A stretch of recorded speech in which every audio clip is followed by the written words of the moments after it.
Mesdames et messieurs du jury, monsieur le maître de cérémonie, mademoiselle, peuple de Perpignan, bonsoir. Avant d'aborder le sujet qui nous réunit aujourd'hui et sur lequel ma contradictrice vient de parler avec toute sa brillance, teintée de cette virulence si étonnante chez une femme aussi élégante que réservée, et de plus, je dois le dire de façon presque convaincante. Il me faut vous avouer en mon âme et conscience à quel point il m'a été difficile de me pencher sur cette grave question. La vérité est tout simplement que le savoir m'horripile, me glace, me déprise. J'ai passé ma vie de collégien, de lycéen et enfin d'étudiant à ruser pour fuir cette somme si incommensurablement immense des connaissances accumulées par l'homme au cours des siècles et dans le monde entier, dans un nombre de matières à donner le vertige à l'alpiniste le plus téméraire. Ces mégatonnes de livres et publications de toute espèce empilées depuis que l'homme sait écrire, et aujourd'hui cet univers en expansion exponentielle et illimitée de savoirs de toutes sortes accumulés sur le web, me donne la nausée, me décourage, car il me faut trop me rendre compte de la petitesse de mon cerveau, incapable de tout enregistrer, de tout analyser, et surtout incapable de choisir ce qui est vraiment important et ce qui ne l'est pas, ce qui est vraiment demain, ce qui est vraiment toujours, dans une heure même, sera contesté, démoli, ridiculisé par d'autres chercheurs avec des listes de preuves par A plus B. De plus, je tiens la science pour dangereuse. Déjà enfant, quand j'ai compris que jamais je n'arriverais à lire ne serait-ce que le quart de la moitié de la bibliothèque que je fréquentais, ça m'a décliné. Pourtant, il n'y avait que 5 livres. Plus tard, quand j'ai compris que Einstein, le génial Einstein, avait tout à la fin de sa vie regretté d'avoir permis la bombe atomique, ça m'a soufflé. C'était sûr, la science et moi n'allions jamais pouvoir faire affaire. Et pourtant, une science, une seule, a trouvé grâce à mes yeux. Cette merveilleuse science qui est le droit public, qui concourt au bien-être de tous. Et voilà qu'elle est dénigrée par ceux et celles qui me sont les plus proches. Elle est vilipendée, pourfendue, moquée, étriée par les pratiquants du droit privé.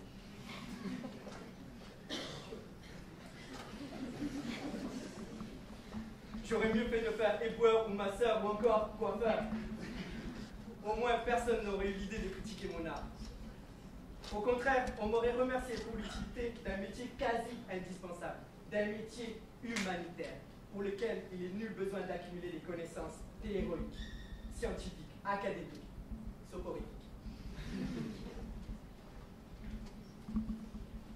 En plus, avec ce sujet funeste, j'étais non seulement dans l'obligation de parler de science, mais aussi de conscience, soit deux formes de connaissances liées l'une à l'autre, comme le liard à son mur, le lacet à sa chaussure et le jeune à ses écouteurs high-tech, fluo et Dolby stéréo.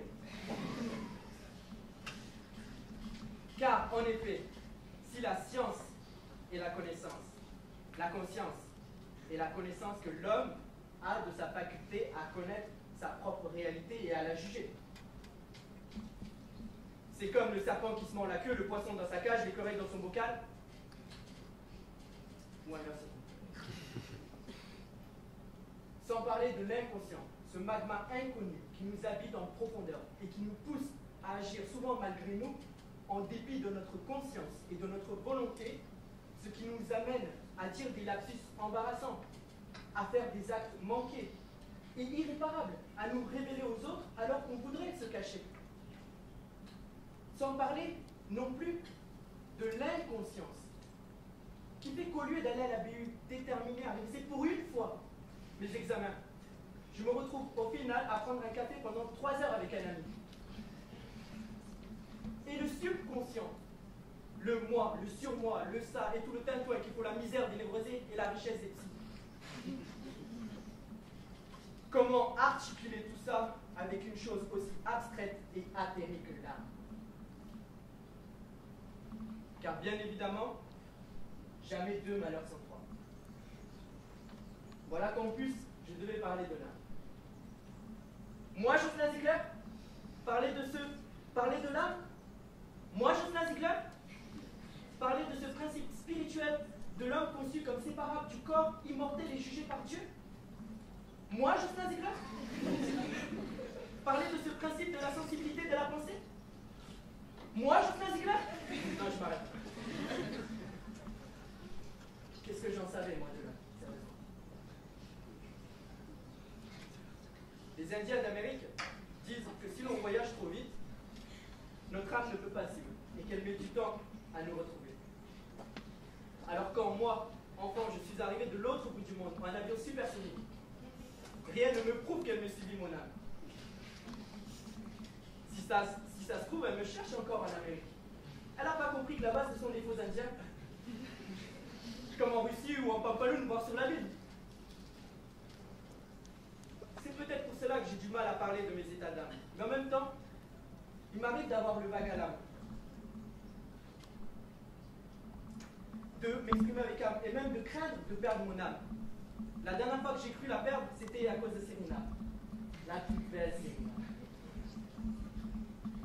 Pour ceux qui n'ont pas eu la chance de m'écouter lors des sélections, Serena, c'est cette femme pour qui j'étais prêt à me donner corps et âme, à vendre mon âme au diable, pour m'attirer les faveurs de sa bonne âme.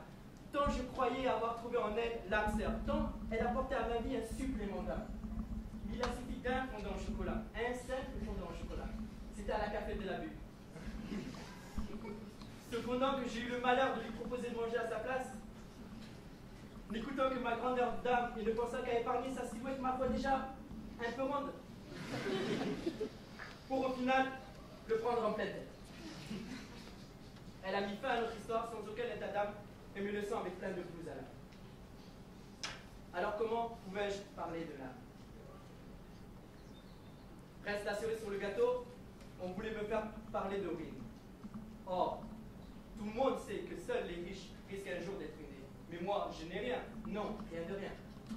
Depuis toujours, je suis fauché. Pas de blé, pas un rond, les poches vides, la banque à zéro, l'économie en berne, les chèques en bois, avec les hurlements au téléphone de ma propriétaire. Monsieur Ziegler, votre chèque est en carton!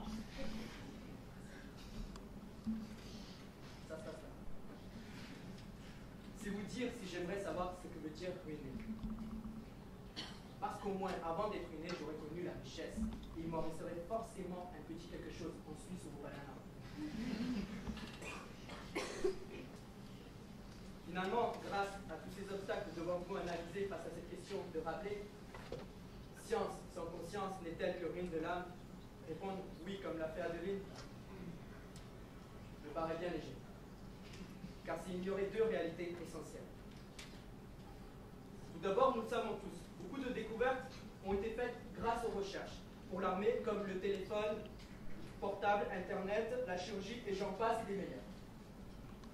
Or, pour consacrer sa vie à faire des recherches sur la façon de détruire les autres le plus radicalement possible, il faut mettre sa conscience de côté, l'oublier, la mettre en lieu sûr, la protéger.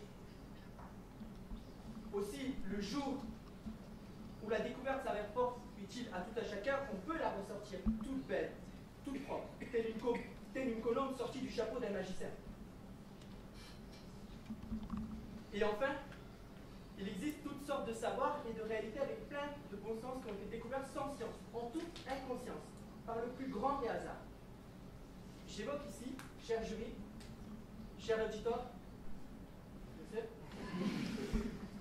chère Adeline, l'immense, le merveilleux, l'étonnant royaume de la sérendipité, qui a fait qu'un Christophe Colomb, croyant rejoindre l'Inde, a découvert l'Amérique, que les certains ont renversé la logique séculaire de la banale tarte aux pommes, que nos codes civils sont colorés de post-it salvateurs.